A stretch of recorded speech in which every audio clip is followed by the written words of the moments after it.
Түндүк-түштүк альтернативдүү жолун ачуу 10-15 күнгө чейин созулушу мүмкүн. Себеби жолду жаап калган таш көчкүнүн көлөмү 55-60 миң куб метрге жетет. Ушуга байланыштуу жаңы жол атайын буйруктун негизинде убактылуу жабылып, тазалоо иштери күчөтүлгөн тартипте жүргүзүлүүдө. Тазалоо иштери жүрүп атат.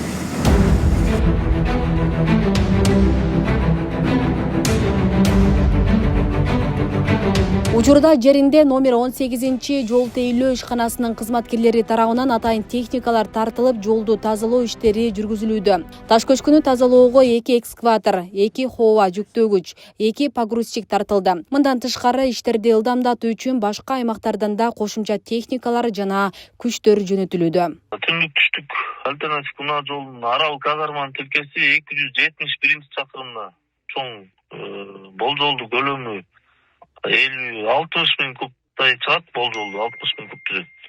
Азыр тазалоо иштери жүргүзүлүп жатат. Жетиштүү техникалар министрлик тараптан тартылып уже жөнөтүлдү, жолго чыкты. Келатышат, бүгүн келип калат кечке. Жолго азыр убактылуу жабылды, буйрук чыгарылды администрация тарабынан. Убактылуу жабуу боюнча.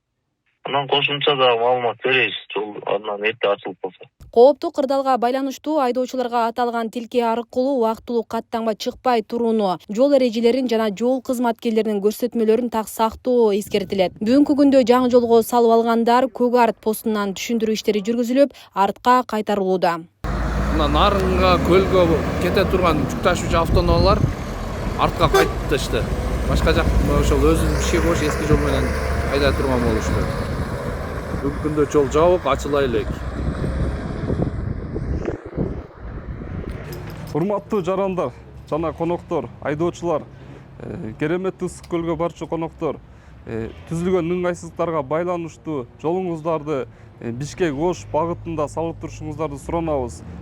Ал тазалоо иштери бүткүчө примерно 10 күн убакыт деп айтышат азыркы учурда жол тейлөө мекемесинин маалыматына караганда.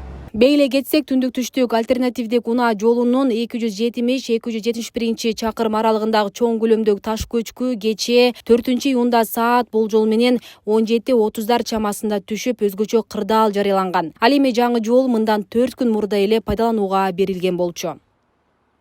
Асель Сыдыкова, Регион телеканалы.